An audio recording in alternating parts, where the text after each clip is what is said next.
Radio Victoire. Actualité, débat, intervention par téléphone. C'est tous les jours à partir de 7h. Sur la fréquence magique, la 96.3 FM. Audi Actu. Les Togolais ont retenu leur souffle depuis plusieurs mois. Enfin, la feuille de route est tombée. Et c'était hier en présence des chefs d'État de la CEDEAO. Alors, cette feuille de route, est-ce qu'elle a pris en compte toutes les aspirations de ceux qui étaient dans les rues, notamment la coalition des 14, et maintenant du côté du parti au pouvoir, qui également avait des revendications au cours du dialogue? Est-ce que la feuille de route a pris en compte ces aspirations? Messieurs et dames, pour aujourd'hui, nous donnons la parole au parti présidentiel UNIR et c'est le professeur Charles Kondi Agba qui est le responsable, ou disons le président du mouvement des sages de UNIR qui est avec nous. Encore une fois, monsieur le ministre, bonjour. Rebonjour, mon frère. Voilà, vous êtes le président du mouvement des sages de UNIR. Alors, quelle est la mission précise donc du mouvement des sages du parti UNIR? Je vais remettre d'abord à l'endroit la dénomination. Je suis le délégué national du mouvement des sages. Ça s'appelle le MSU, Mouvement des sages unis. Quand vous avez dit sage, vous avez tout dit. Parce que tout le monde connaît le bureau exécutif de ce mouvement. Tout le monde connaît ou a entendu parler du mouvement des femmes. C'est classique. Tout le monde connaît et a déjà vu sur le terrain le mouvement des jeunes, MJU. La nouveauté, c'est ce mouvement des sages.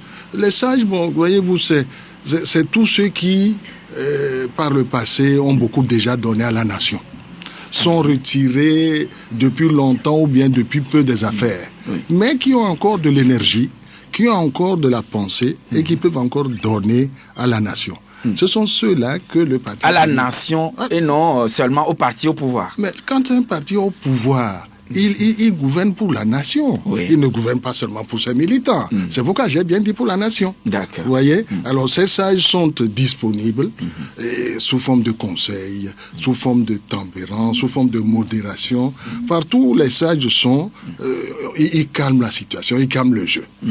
Les femmes sont bouillantes, c'est connu. Les jeunes sont pleins d'énergie. Les sages ont beaucoup vu. Les sages ont beaucoup entendu. Ils modèrent. Ils donnent des conseils et on progresse. Oui, mais est-ce que vous avez joué ce rôle de veille, ce rôle de calmer la tension depuis le sommet, disons, le congrès de UNIR à Thiévié, et quand vous aviez été par après institué? Bon, nous avons été, mis en place, si je puis dire, au congrès de Kara.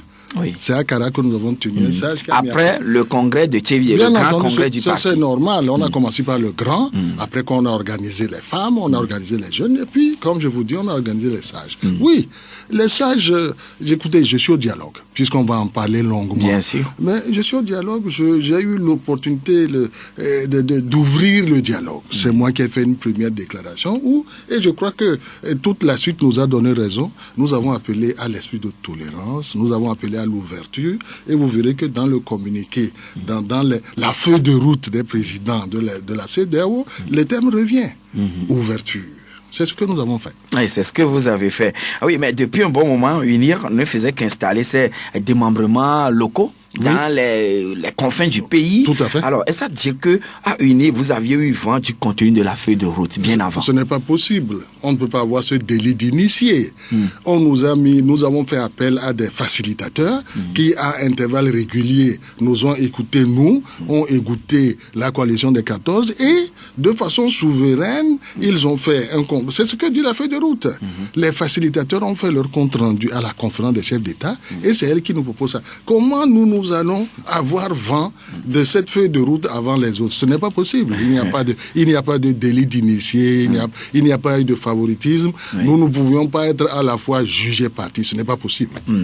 Alors, le Togo, en 48 heures, a réussi, on dirait, son pari d'organiser 3 sommets.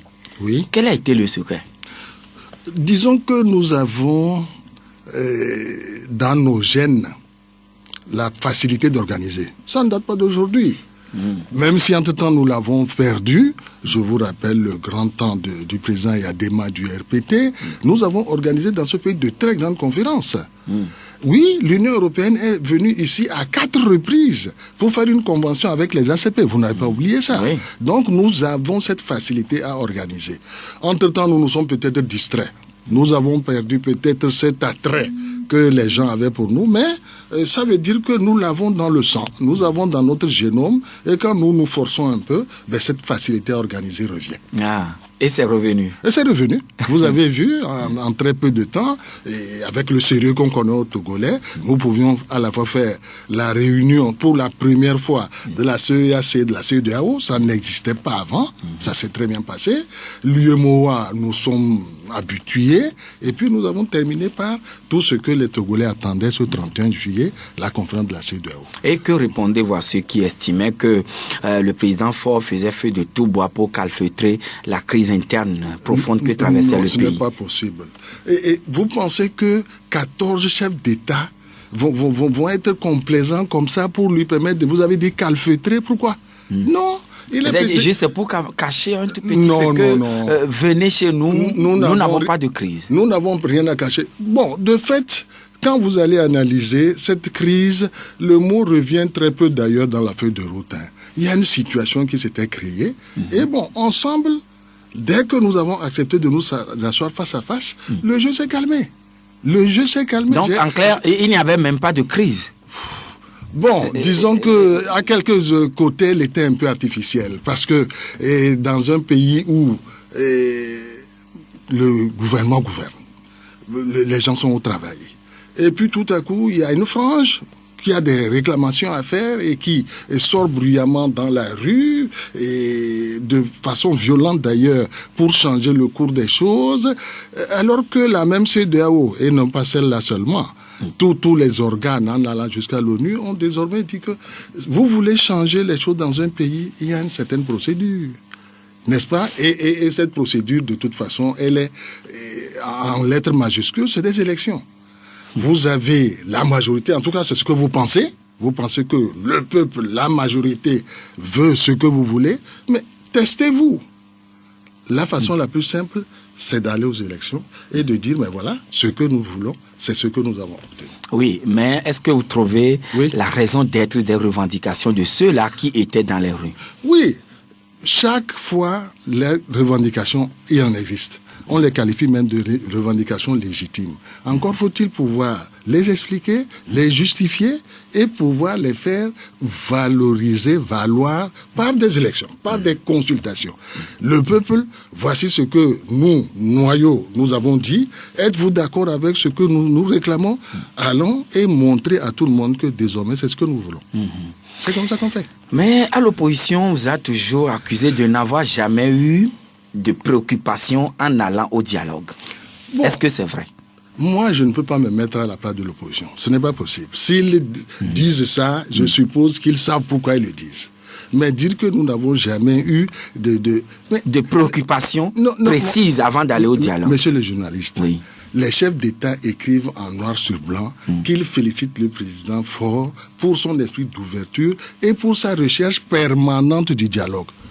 Je vous répète encore une fois, vous croyez que ces 14 collègues sont complaisants pour dire ça? Il a toujours voulu ce dialogue. C'est pour ça que nous, unis, nous sommes partis à ce dialogue. Et ce sont les premiers mots que nous avons dit. Le président Faure souhaite qu'on puisse dialoguer avec toutes les parties. Eh bien, nous sommes assis, nous sommes ouverts, allons-y.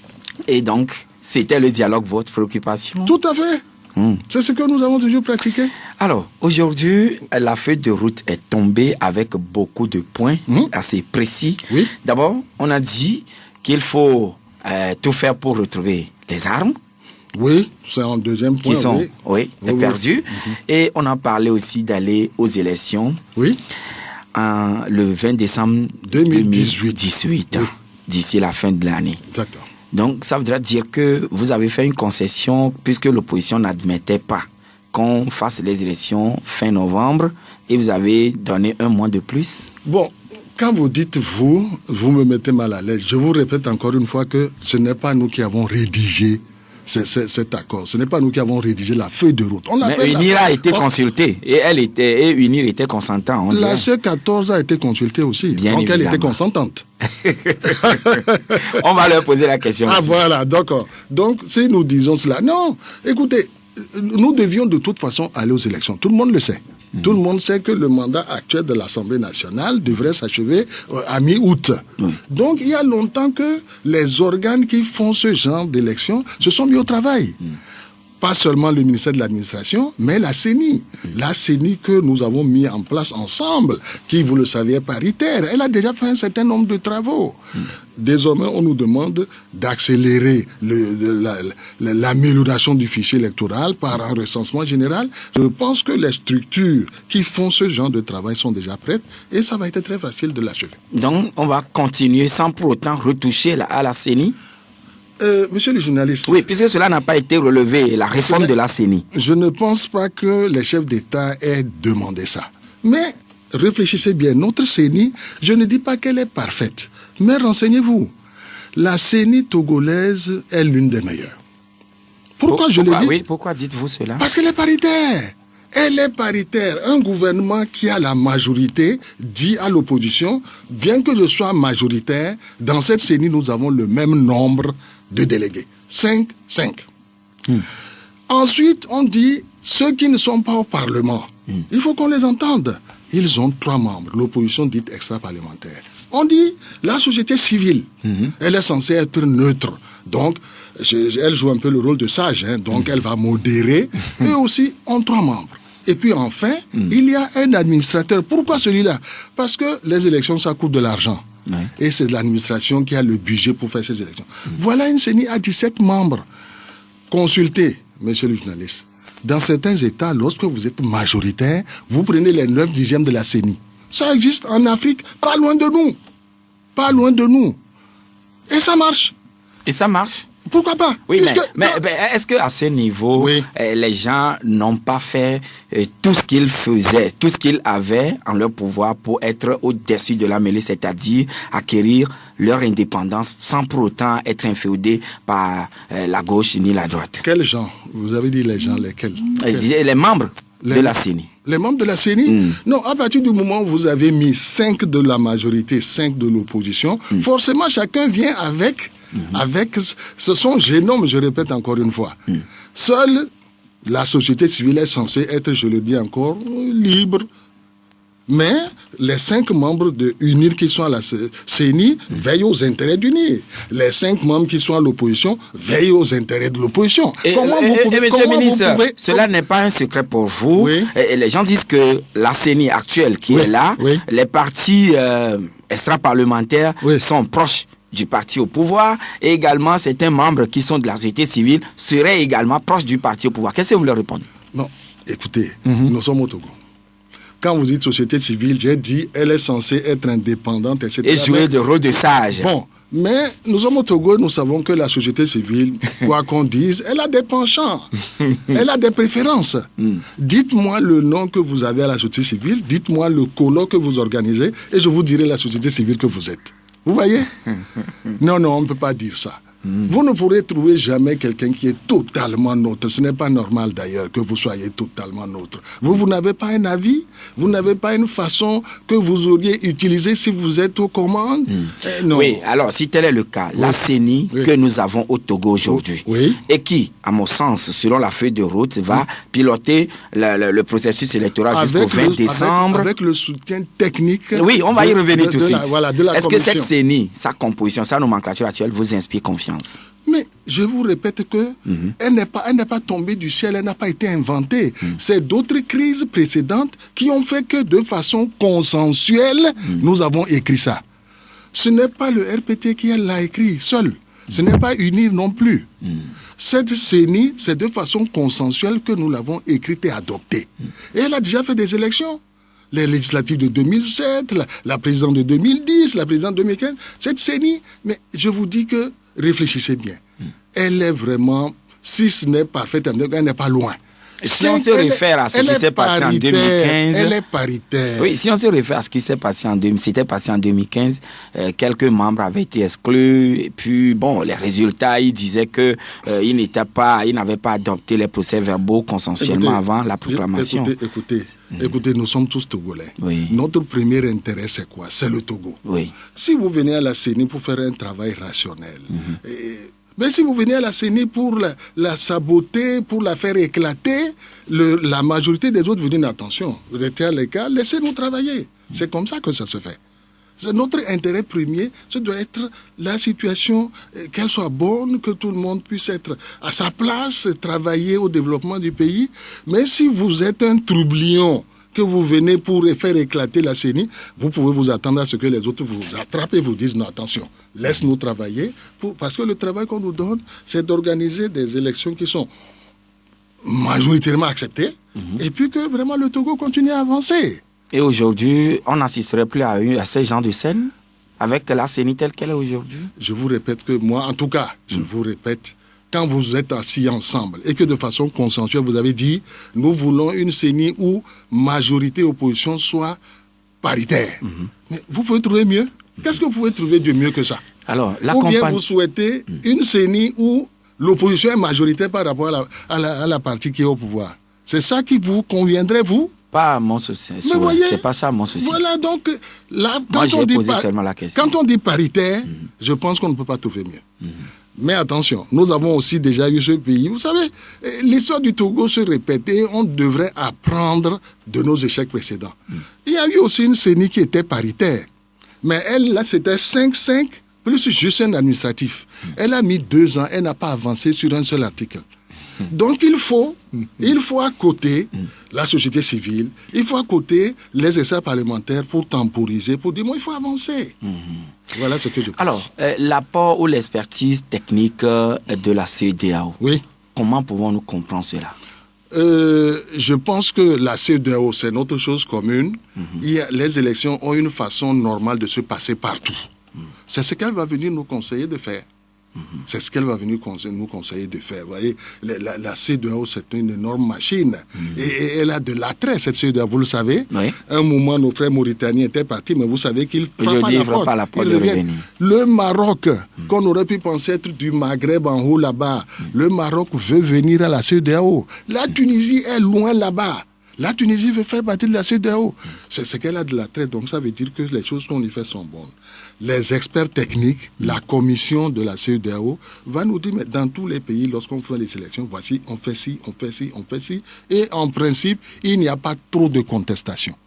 Il y en aura toujours, mais il n'y a pas trop de contestation, c'est ce que je dis. Voilà ce que l'expertise technique de la CEDEAO va nous apporter. Donc, autrement dit, tout sera à refaire. Non, vous ne pouvez pas dire ça. Mais puisque je vous dis qu'on n'a pas retouché à la CENI est là. Jusqu'à présent, des places sont laissées vides. Apparemment, la feuille de route invite ceux qui avaient fait la politique de la chaise vide à revenir prendre leur place. Et puis la CENI va continuer à faire son travail. Mais oui. Oui, mais quand même, les gens qui avaient boudé la CENI estimaient quand même que, tel que les choses se passent là-bas, ne leur inspiraient pas confiance. Bon, il faut qu'ils entendent raison. Il faut qu'ils entendent raison pour dire que la même CENI que nous avons, je le répète, vous n'avez pas contesté ce que j'ai dit. Cette CENI qui est écrite noir sur blanc, elle est consensuelle. Ce sont les deux partis qui, à l'occasion... C'est une CENI ici, donc de l'APG. Mais bien sûr, à l'issue d'une autre crise, avait écrit et adopté cette CENI. Pourquoi aujourd'hui, nous allons dire qu'elle n'est plus bonne? Il faut chercher un autre consensus? Non. Lorsqu'on a fait un consensus, on considère que c'est un gain. On continue, on ajoute sur celle-là. On ne supprime pas tout pour dire on recommence à zéro. On va faire du surplace. Oui, mais l'apport technique de la CEDEAO, d'ores et déjà, ils nous viennent à l'esprit comme si elle sera très regardante au niveau du fichier. Elle sera dans les autres démembrements de la CENI. Elle sera également dans les bureaux de vote. Oui, mais ça ne gêne personne, ça. Ça ne nous gêne en rien. En tout cas, au Parti uni, ça ne nous gêne en rien. Mais ça aussi, nous l'avions déjà. Si vous regardez bien cette feuille de route, en fait, les sages que sont les présidents nous ont rappelé comment ça se fait dans une démocratie. à l'occasion des crises répétitives que nous avons connues, quand vous êtes dans un bureau de vote, je prends l'exemple précis des élections présidentielles, chaque candidat a son témoin dans chaque bureau de vote. Et à la fin du vote, lorsque les décomptes ont été faits, avant que chacun parte, vous partez avec votre procès verbal signé. Normalement, est-ce qu'on verbal. Oui, est-ce qu'on peut trouver plus sûr que ça? Oui, je suis dans un bureau de vote. J'ai regardé du matin au soir. Au soir, nous avons compté. J'ai regardé, j'ai ouvert mes yeux. Et on consigne les résultats sur un papier, on le multiplie, on le tamponne et je pars avec. C'est ce qu'on appelle le procès verbal. Ce qui fait que lorsque vous êtes... Oui, on a toujours dans le souci d'améliorer ce processus, on avait voulu ou on avait tenté dans ce pays le VSAT, qui était tombé en panne pendant que les résultats tombaient. Non. Et le policier avait dit que les résultats n'avantageaient pas un camp. Je ne vous parle même pas de ça. Je vous parle de chacun. Est-ce que vous savez que chacun reçoit le procès verbal? Oui, tous les représentants ou les délégués des si vous candidats. êtes un parti bien organisé, à partir de ces procès verbaux, vous savez déjà les tendances. Vous savez, et ça ne peut pas se modifier. L'opposant est parti avec son procès verbal. Moi, je suis parti avec le mien. C'est le même. Alors, est-ce que ça voudrait dire que l'appui technique de la CEDEAO va vous pousser à refondre totalement, entièrement le fichier et le reconstituer? C'est ce que les chefs d'État ont demandé. On a demandé un recensement général. Je pense que l'administration est tout à fait disposée à ça. Donc, les machines seront reformatées. Les machines, vous parlez de celles qui délivrent les cartes? Oui, c'est-à-dire, certainement qu'il y a des bases de données, des serveurs, tout sera reformaté et on va repartir sur de nouvelles bases. Quand on dit ça, c'est ce que moi je comprends moi aussi. C'est ce que je comprends. Quand on dit qu'on fait un recensement, on peut trouver la ligne qui le dit avec... Voilà, la conférence des chefs d'État exhorte le gouvernement à procéder à la révision intégrale du fichier électoral. Mais les mots disent ce qu'ils veulent dire. Voilà. Il n'y a pas de problème. Il n'y a pas de problème. Je ne pense pas. Alors, la Cour constitutionnelle. Oui. celle qui valide les candidatures et celle qui valide ou entérine aussi les résultats. J'ai la feuille de route. Désormais, nous allons toujours l'avoir, la feuille de route. Bien sûr. Au point 42, il est dit la recomposition de la Cour constitutionnelle pour notamment revoir sa composition et limiter le nombre de mandats de ses membres. C'est du français facile. Mais pourquoi avez-vous attendu et que ce soit la CEDEAO qui vienne vous enjoindre? Non, écoutez, vous revenez à la source de notre différend, c'est-à-dire de notre incompréhension. Ça peut arriver dans n'importe quel couple, dans n'importe quel ménage. Oui, non, c'est pourquoi moi j'ai posé cette question. Vous êtes sage au niveau de je suis censé l'être, oui, voilà. Je l'accepte. Et vous-même, vous auriez pu anticiper et que ce ne soit pas les chefs d'État qui, peut-être, à mon sens, seraient vos petits frères, peut-être vos enfants, qui viennent vous enjoindre à faire cela. Non, monsieur le journaliste, moi je ne trouve rien de déshonorant en cela. Écoutez, ces chefs d'État, je dis encore une fois, sont venus nous redire la démocratie avec un grand D. Écoutez, dans tous les autres pays... Ce que vous saviez, vous saviez aussi. Ce que la moyenne, c'est ceci qu'on fait. Nous vous suggérons, dans cette incompréhension vous avez, de faire ci. Nous acceptons des deux bras. Nous allons le faire. Vous allez le faire. Absolument. Donc la Cour constitutionnelle sera recomposée, reconstituée, on dit. Nous ne pouvons pas aller en dehors de la feuille de route qui est désormais notre feuille de route. Comme c'est écrit en noir sur blanc, comme ça, je viens de le relire, nous allons nous conformer à cela.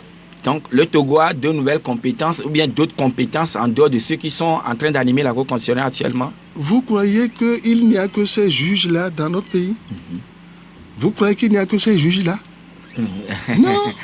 Non, mais à un certain moment donné, on en choisit quelques-uns. Toutes les compétences juridiques ne peuvent pas être dans la Cour constitutionnelle. Elles sont nombreuses. On en choisit quelques-uns. On dit pendant un certain temps, vous êtes la Cour constitutionnelle.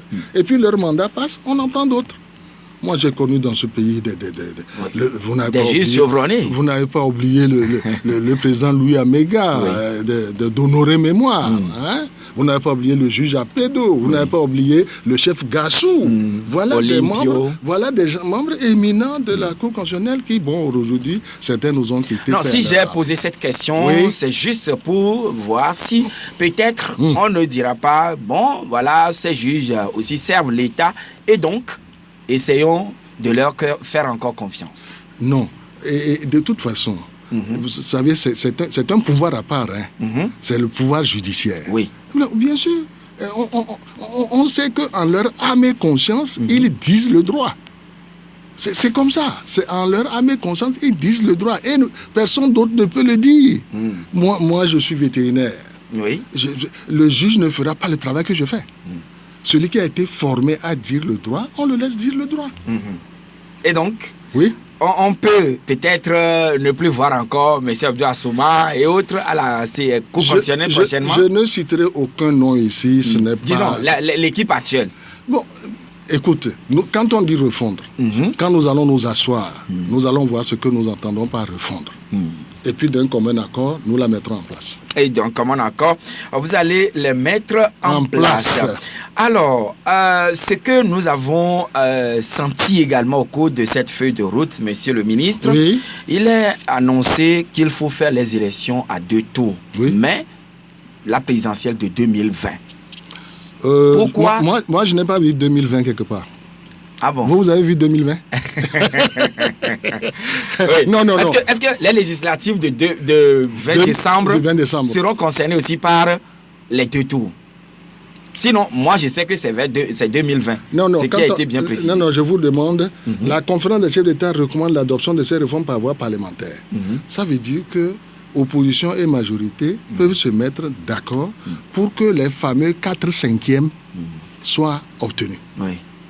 Et dans leur sagesse, les présidents disent, si ce n'est pas le cas, on fera des élections. Mais voilà.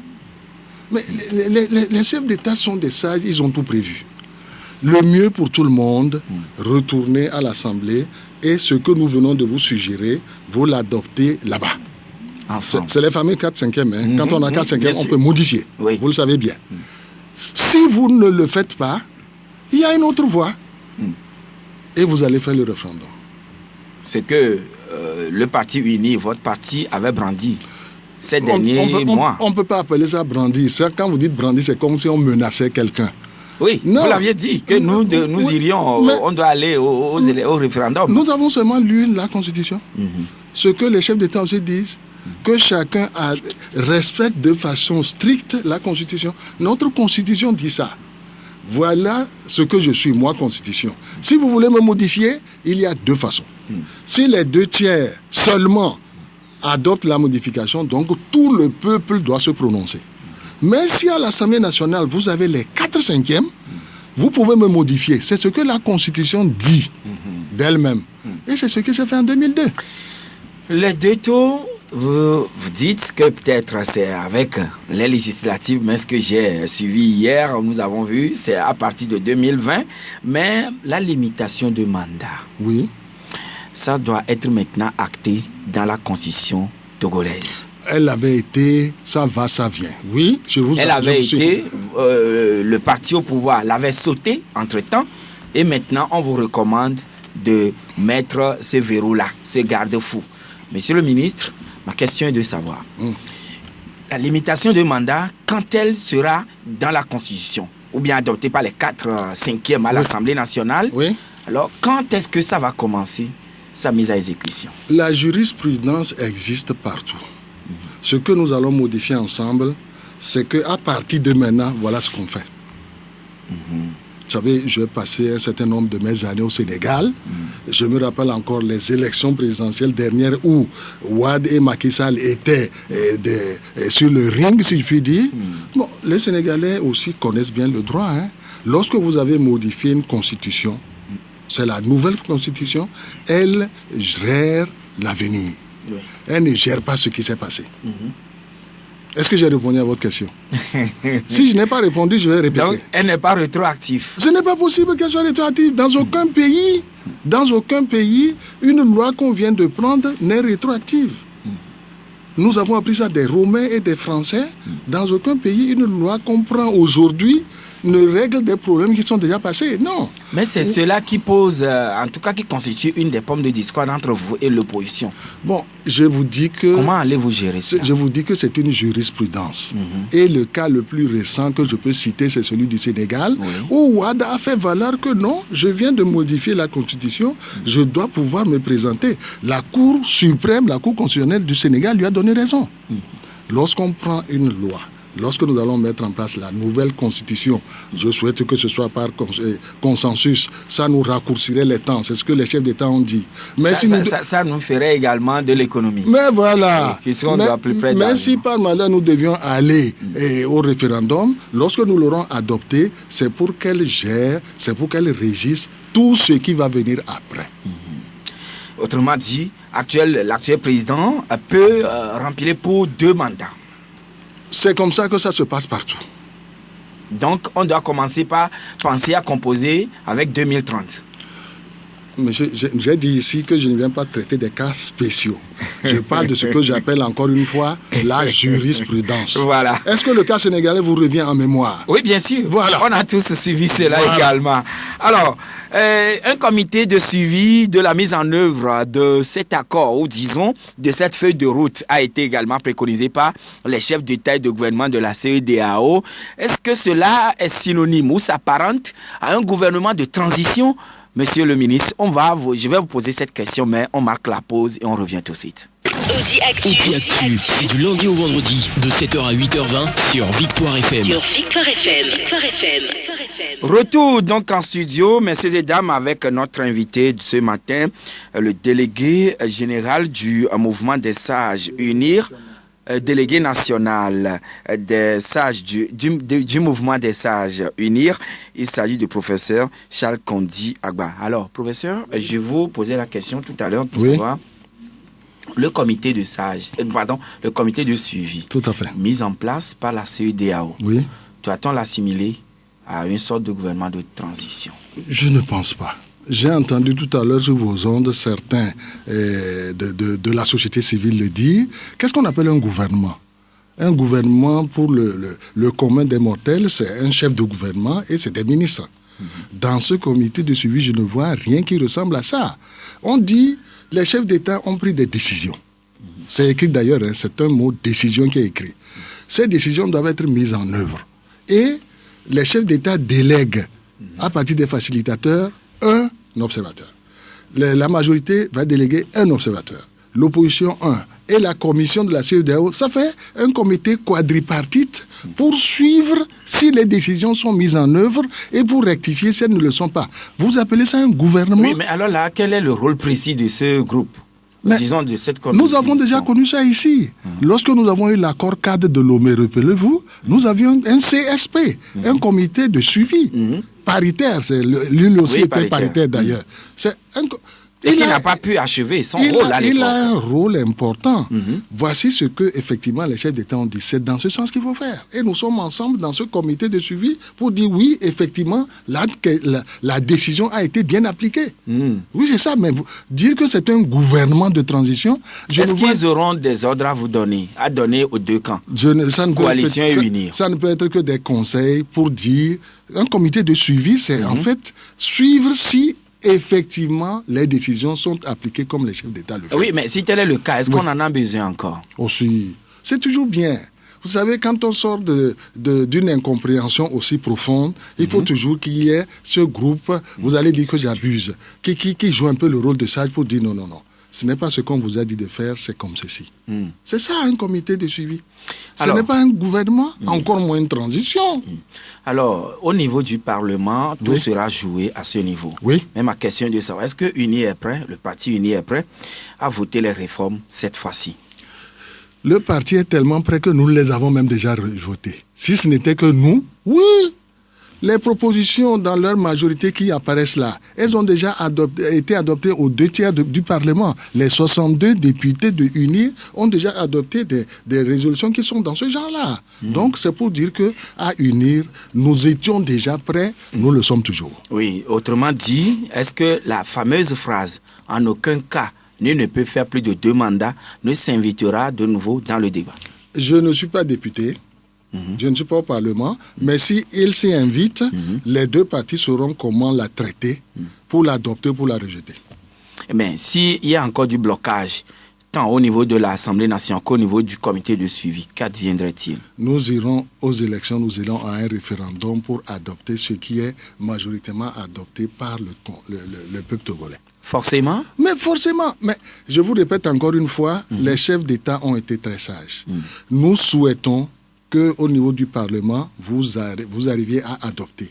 Mais si vous devez passer des mois et des mois à ne pas adopter, non, il y a une autre forme pour changer la condition, c'est le référendum. Donc la décision des chefs d'État s'est alignée directement sur les préoccupations de UNIR? On ne peut pas dire ça comme ça. La décision des chefs d'État a repris ce qui est la norme dans chacun de leurs pays.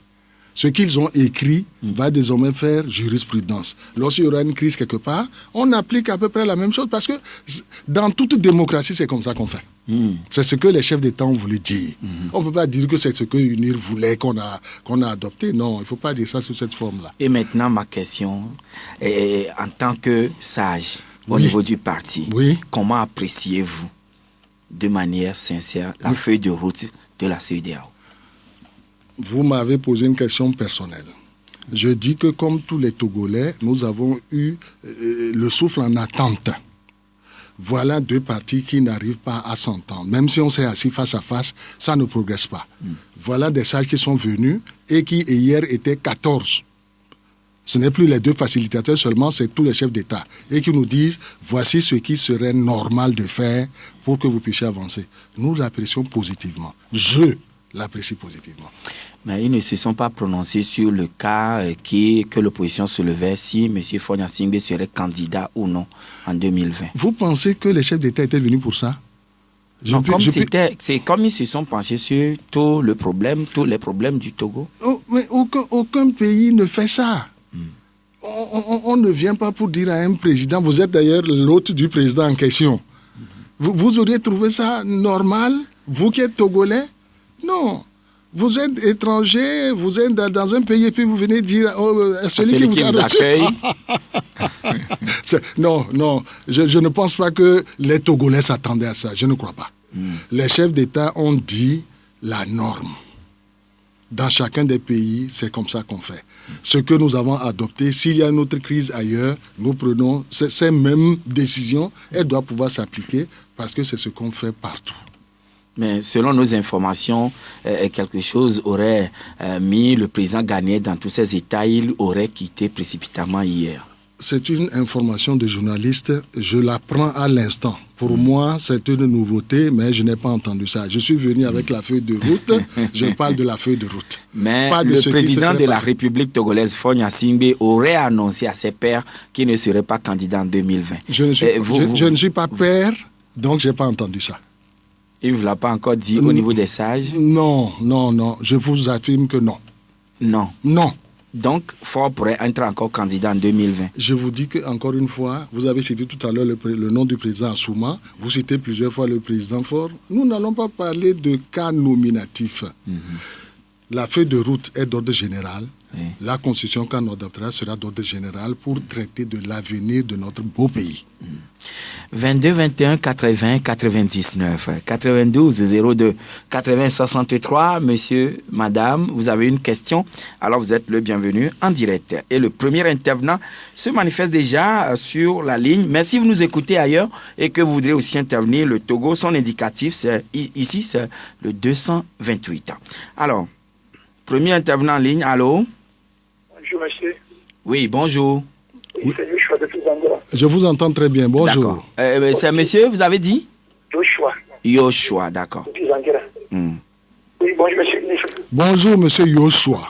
Je suis très content de vous savoir sur le plateau ce matin. Ah, écoutez, je suis vraiment flatté si vous êtes content. Nous souhaitons à ce que vous soyez là tout le temps pour que nous puissions poser des questions. Bon, allez-y maintenant la question. Je suis venu pour ça. Allez-y, posez la question. Ok, merci beaucoup. Donc, monsieur, j'aimerais vous demander ceci. Moi, ce qui m'inquiète, c'est la candidature ou non de monsieur le président Faure. Mais c'est une élection transparente comme ça se fait dans notre pays. Est-ce que vous êtes prêt, en contrepartie, à nous donner au Togo une élection transparente comme au Ghana? Parce que moi, j'étais au Togo quand on avait voté au Ghana. à la radio, celui qui a gagné avant que la commission électorale ne retrouve même ces résultats. Est-ce que vous êtes prêts à nous donner une élection transparente pour qu'on sache celui qui a gagné cette élection? D'accord. Très bien noté pour vous, cher ami. Notre invité vous répondra dans un court moment. Et nous allons prendre Ayaovi. Bonjour. Bonjour, monsieur Yoshin. Oui, nous vous écoutons. J'ai deux questions à votre invité. Allez-y rapidement, cher ami. La première. Alors, il vient de dire qu'il n'y a pas de crise au Togo. Je vais lui demander, il n'y a pas de crise. Pourquoi le président même est parti en Guinée pour solliciter Alpha Condé pour venir régler le problème au Togo? Et deux, je vais lui poser la question à savoir si un stage incite les gens. Parce que lors de leur réunion à Kara, ils ont cité l'opposition. D'accord. Merci, bien noté, Ayaovi. Troisième intervenant, allô? Allô, monsieur Jachin. Oui, c'est monsieur? C'est monsieur Bill. Ah, d'accord, nous vous écoutons, Bill. Bon, moi, je voudrais d'abord dire que cet accord est un accord qui arrange le peuple togolais. Donc, que ce soit la population qui est pour le parti au pouvoir ou pour l'opposition, c'est le peuple qui a trouvé son salut. Donc moi, j'exhorte les acteurs politiques à vraiment mettre de l'eau dans leur vin pour qu'enfin le Togo sorte de la crise. Je profite également de l'occasion pour remercier le professeur Charles Kondi Agba. Je vous remercie aussi. Merci beaucoup. Pour ces explications et pour la disponibilité pour expliquer au peuple ce qu'ils ont besoin de savoir. Merci, monsieur Bill. Merci Bill. Et voilà, nous, notre devoir, c'est d'appeler, d'inviter monsieur tout le monde, notamment ceux du pouvoir, tout comme de l'opposition, pour venir s'expliquer sur la feuille de route. Didier, bonjour. Oui, bonjour, monsieur le journaliste. Bonjour, monsieur Agba, professeur. Monsieur Didier, cher frère, bonjour.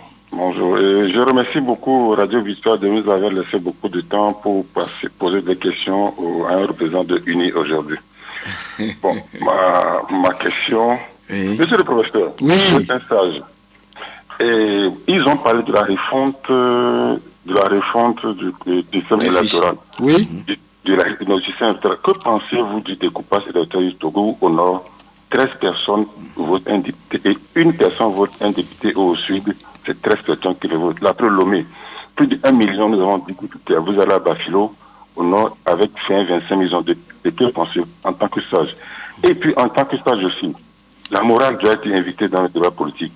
C'est quand un seul camp dirige le pays. Et pour en tant qu'intellectuel, pour nous expliquer la psychologie de ce peuple qui ne vote qu'un seul camp pendant 50 ans. La psychologie de ce peuple. Bien noté. Merci, monsieur le professeur. Bien noté, cher ami. On va prendre le dernier intervenant qui est en ligne avec nous. Allô? Allô, bonjour. Oui, bonjour. C'est monsieur? Monsieur Aninefa. D'accord, nous écoutons monsieur Aninefa. Oui. Bonjour, invité. Bonjour, mon cher frère Aninefa. Oui, premièrement, je suis très étonné que ce matin, monsieur Sarkozy, il est rapidement arrivé. Le téléphone serait un peu proche de votre bouche. Je n'entends pas, non. Ah oui. Éloignez un peu le téléphone de votre bouche, cher ami. En 5 mois, elles sont préparées les députés. D'accord. Bien noté, cher ami. Allô? Oui, je crois que ce serait fini. Pour M. Aninefa, il posait la question, Monsieur le ministre, de savoir, est-ce qu'en 5 mois, de manière réaliste, on peut organiser les élections? Bon, c'est bien que nous puissions répondre à commencer par le dernier. Je répète que ces chefs d'État, je vais utiliser un terme qui n'est pas péjoratif, ce ne sont pas des rigolos.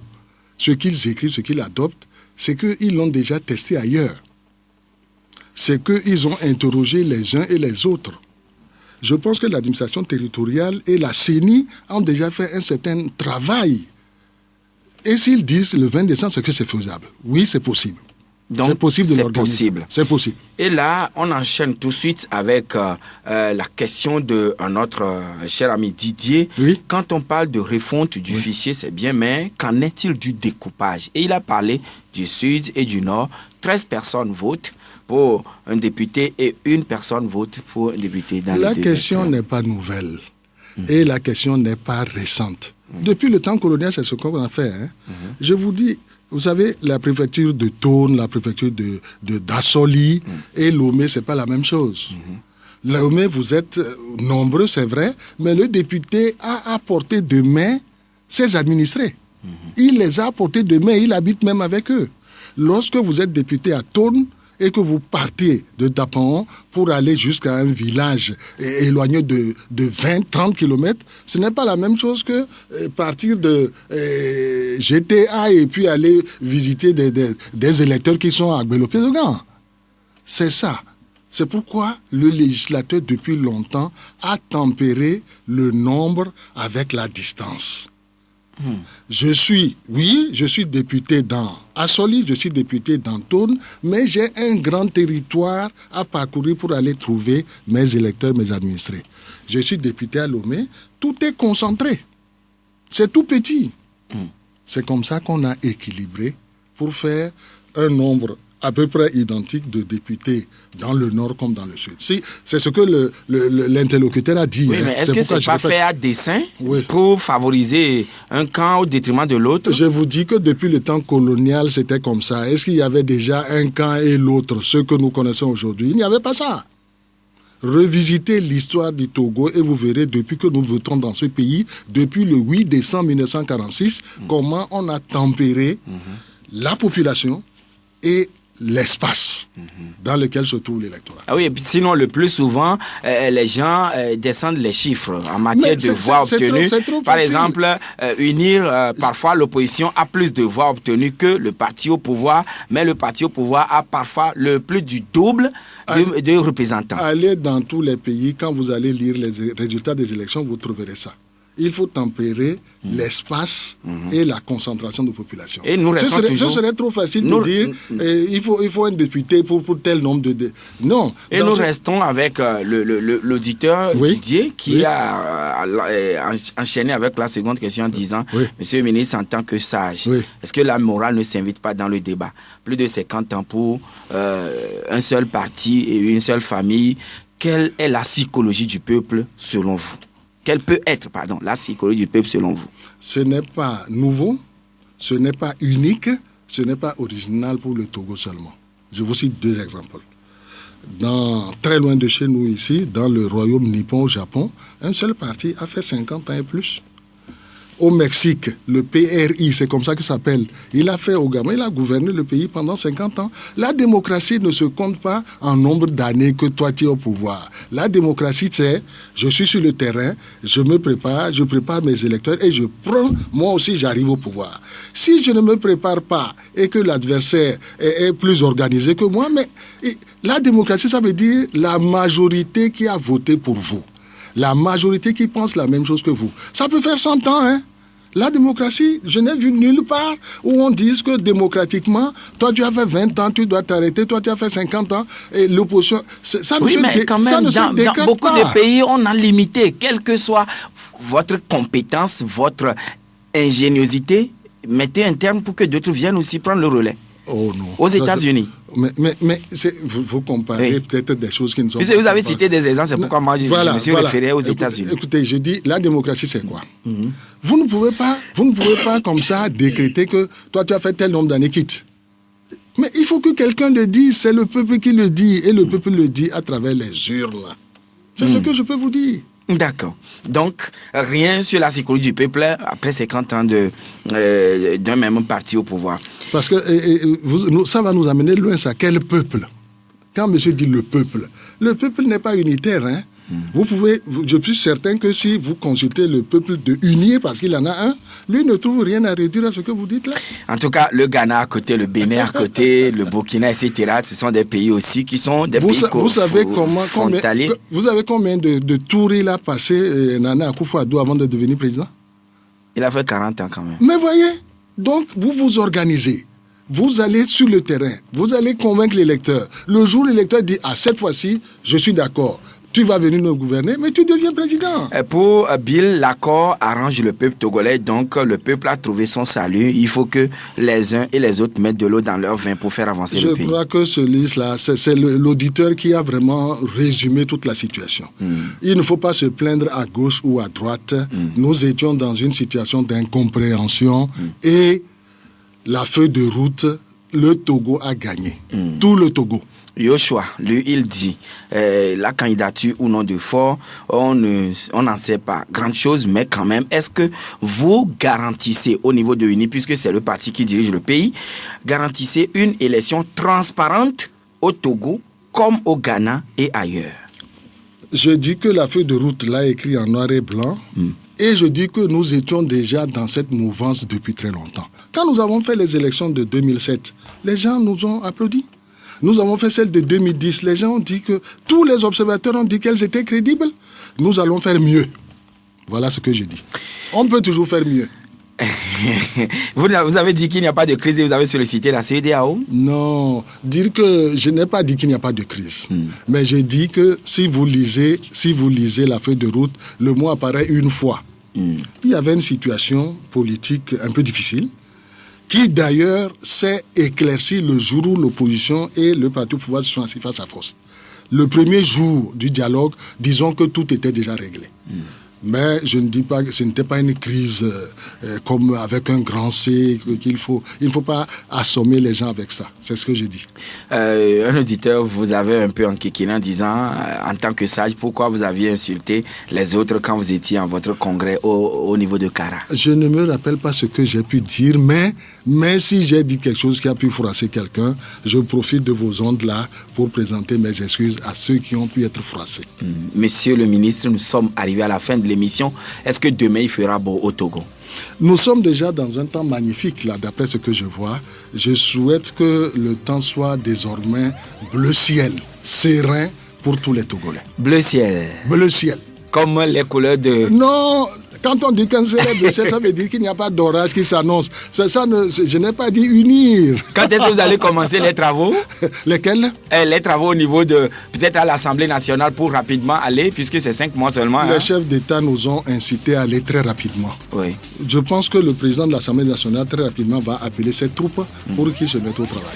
Merci, monsieur le ministre, d'être venu chez nous. Écoutez, Radio Victoire, moi aussi je vous remercie de m'avoir donné l'opportunité de m'exprimer et mon parti vous remercie pour cela. Merci. Voilà, c'est fini pour aujourd'hui. Merci à vous tous qui nous avez prêté votre oreille attentive. Tout à l'heure, à 9h, vous allez retrouver Ernestine Akogo, Jacob Ahamapo, le journal en éveil. À 13h, nous serons là tout comme à 18h. Mais, messieurs et dames, c'est promis. Nous aurons également la coalition des 14 sur ce même plateau et vous permettra d'avoir aussi son opinion, sa manière de comprendre la feuille de route. Et vous aurez également le loisir de réagir aux besoins. Merci à vous tous qui nous avez suivis. Haïté Messa.